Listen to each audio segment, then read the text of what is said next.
You're in the middle of non-stop good stuff on 100.5 FM.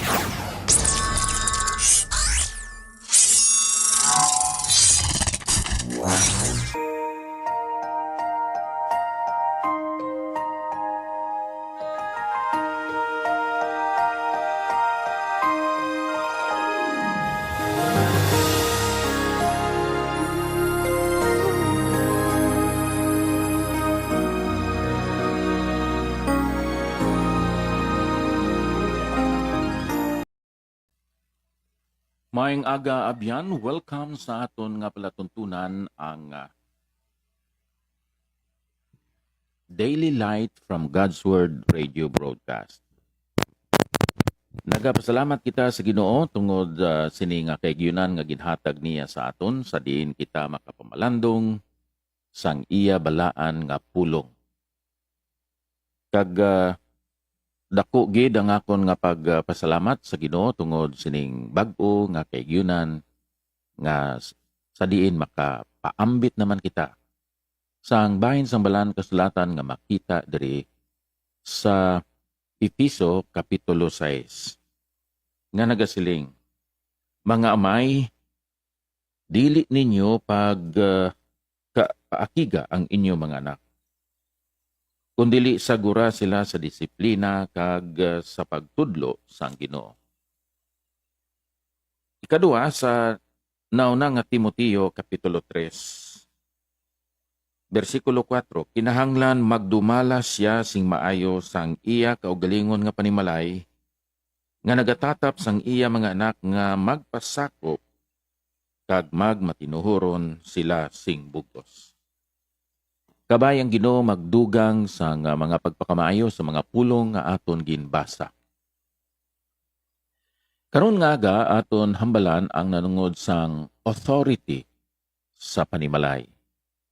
Para sa mga ginikanan, ang authority nila nagasimbolo sang Diyos nun nga authority.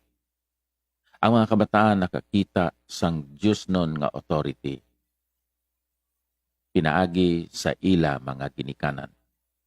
Kagtudluan ini nga mga kabataan nga magpasakop sila sa sining authority sang ila mga ginikanan.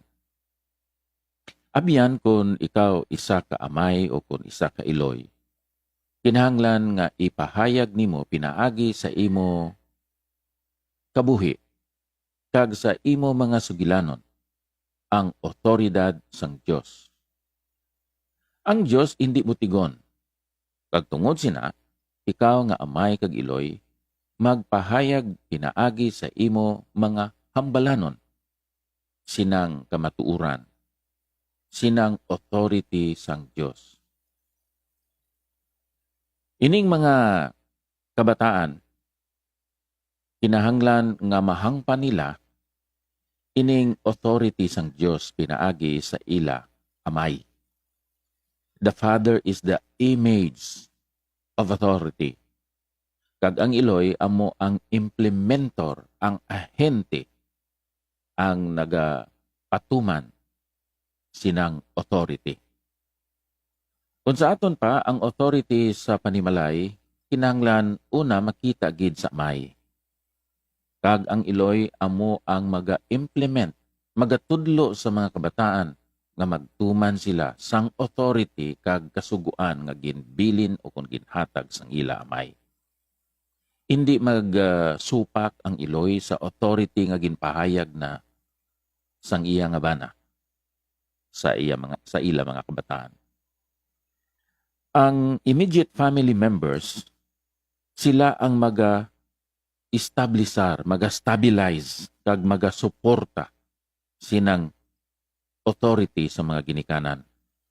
Kangay sa mga lulo kag lula, sang mga bayaw, sang mga utod, kag bisan pa sa mga yaya.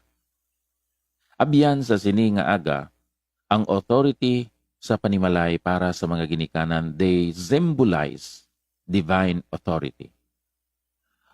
Sa atubangan sa mga kabataan, kinahanglan ipahayag sa mga ginikanan ang ilap parental authority. The father is the image of authority. And the mother is the implementing agent of the father's authority. Ang immediate family members such as grandparents, in-laws, siblings, nannies, o mga yaya, they should support and stabilize the authority of the parents. Kamo nga mga yaya, hindi magsupak sang authority nga ginpahayag kag ginpili na sang inyo mga agalon para sa ila mga kabataan. Kamo nga mga utod kag mga bayaw, hindi magsupak sang authority nga ginpahayag na sang ginikanan sini nga mga kabataan. Kag kamo nga mga lulo kag lula, hindi magsupak sa authority sang mga ginikanan sa tubangan sang inyo mga apo. Busa, kabay pakuntani nga ini nga mga prinsipyo magapabilin dira sa inyo panghunauna sa sining adlaw. Agod may unity kag may harmony dira sa panimalay. Akon basahon sa liwat. Ini mga bersikulo nga nangin palatukuran sa aton pagpamalandong sa pulong sang Ginoo. Efeso kapitulo 6 bersikulo 4. Mga amay, dili ninyo pagpakiga ang inyo mga anak, kundi sagura sila sa disiplina kag sa pagtudlo sang Ginoo. Ikadua, ang naunang Timoteo kapitulo 3. Aton mabasa diri sa bersikulo 4 nga nagasiling.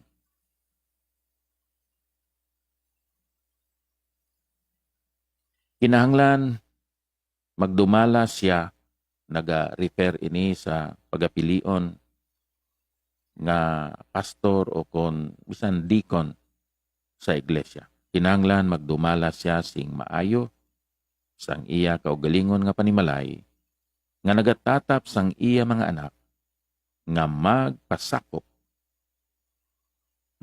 sa ilang authority kag magmatinumanon sila sing bugos. O kabay pakuntani nga kita nga mga ginikanan magapahayag sang parental authority, for we show and symbolize the divine authority na ginpahayag diri sa balaan kasulatan. Abyan amoy ning minsay sa sininga aga kabay pakuntani nga Ginoo magapakamaayo sang aton adlaw kag aton itugyan ini pinaagi sa pagampo. Dios nga balaan, amon ikaw ginapasalamatan sining bagong adlaw sa diin kami makapadayon sa pagpangabuhi, makaalagad, makadala sang kaymayaan sa imo. Ilikaw kami o Dios sa sinang virus, atagi kami sang malig-on kag strong nga immune system. Agod nga makapadayon kami sa pagpangabuhi nga healthy kag bisan pa makapadayon sa pag-alagad sa imo. Sa ngalan ni Ginoong Hesus. Amen.